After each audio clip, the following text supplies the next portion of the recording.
A short transmission line has a length क्या हो जाएगा up to 80 kilometre. D is the correct answer. The conductor material used for transmission and distribution should not have, है ना, the conductor material used for transmission distribution should not have high electrical conductivity होना चाहिए भाई, low cost, high tensile strength होना चाहिए, low cost होना है, high specific gravity. High देखिए ये जो क्वेश्चन है ये आपका सेक कैलकुलेशन वगैरह होता है ना ट्रांसमिशन में, ऐसा ये जो आपका वायर झूल जाता है ना ट्रांसमिशन टावर, दो टावर के बीच में वायर देखोगे ना आपको ऐसा दिखेगा बिल्कुल ऐसे झूलता हुआ, इसको बोलते हैं सेग. सेग आ गया है ना, इसको क्या बोलते हैं, सेग आ गया. तो इस सेग कैलकुलेशन हम लोग आगे चल के जब नेक्स्ट टॉपिक पढ़ते हैं, ट्रांसमिशन में नहीं पढ़ते क्योंकि हम मैकेनिकल डिजाइन, इंसुलेटर, सेग कैलकुलेशन ये सब एक साथ पढ़ेंगे. पूरा का पूरा जो मैकेनिकल स्ट्रक्चर है वो बाद में पढ़ेंगे. तो वहां पे जब आएगा तो वहां पे आपको मैं हाई स्पेसिफिक ग्रेविटी के बारे में बताऊंगा कि भाई ग्रेविटी की वजह से वहां पे डेरिवेशन करते हैं सेक कैलकुलेशन का. तो अभी इस क्वेश्चन को आप कर सकते हैं आराम से, क्योंकि तीन ऑप्शन आपके दूर दूर तक क्या है कि होना चाहिए, हाई इलेक्ट्रिकल कंडक्टिविटी होना चाहिए, लो कॉस्ट होना चाहिए, हाई टेंसाइल स्ट्रेंथ होनी चाहिए. तो क्या नहीं होना चाहिए, हाई स्पेसिफिक ग्रेविटी नहीं होना चाहिए, लो स्पेसिफिक ग्रेविटी होना चाहिए. ठीक है, तो सी इज द करेक्ट आंसर. चलो, the most commonly used nominal primary distribution voltage. Distribution voltage कौन सा होता है नॉर्मली 11 किलो वोल्ट पे हम लोग डिस्ट्रीब्यूशन चालू कर देते हैं. सी इज द करेक्ट आंसर. चलो, bundle conductor in EHV transmission system provides increased corona. नहीं भी कोरोना लॉस को तो रिड्यूस करता है. कोरोना लॉस भी मैकेनिकल स्ट्रेंथ के टाइम में, कैलकुलेशन के टाइम में कोरोना भी मैं आपको बता दूंगा. Increase line reactance, reduce line capacitance, reduce voltage gradient. Bundle conductor क्या करता है, आपका वोल्टेज ग्रेडियंट को रिड्यूस करता है. तो D is the correct answer. इस चीज का ध्यान रखना.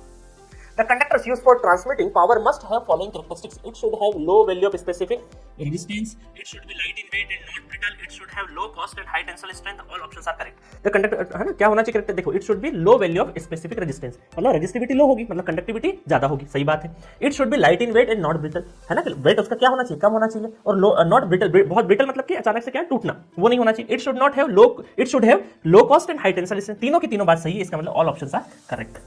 Next है, copper conductor are generally used for transmission line because copper conductors are generally used for transmission line because it has longer life and high conductivity.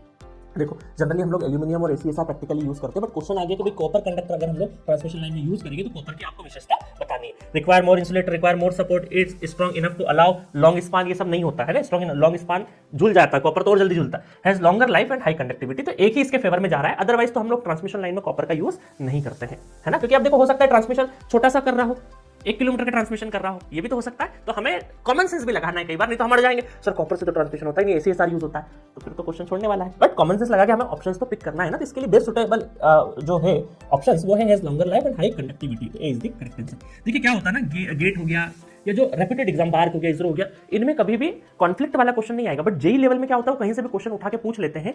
तो examination hall में common sense वाला भी आपको पार्ट 5% आपके brain को common sense के level पे भी डेवलप करना पड़ेगा, अदरवाइज आप दिक्कत में आ जाओगे, है ना. जेई लेवल के एग्जाम्स में पता चले ये क्वेश्चन दिया, एग्जाम से बाहर आया, बोल दिया कमेटी ने कि भैया क्वेश्चन तो हट गया, और पता चला आप वहां पे 10-15 मिनट लगा दिए, तो कई बार थोड़ी सी चीजें आपको कॉमन सेंस से लेनी पड़ेगी. चलिए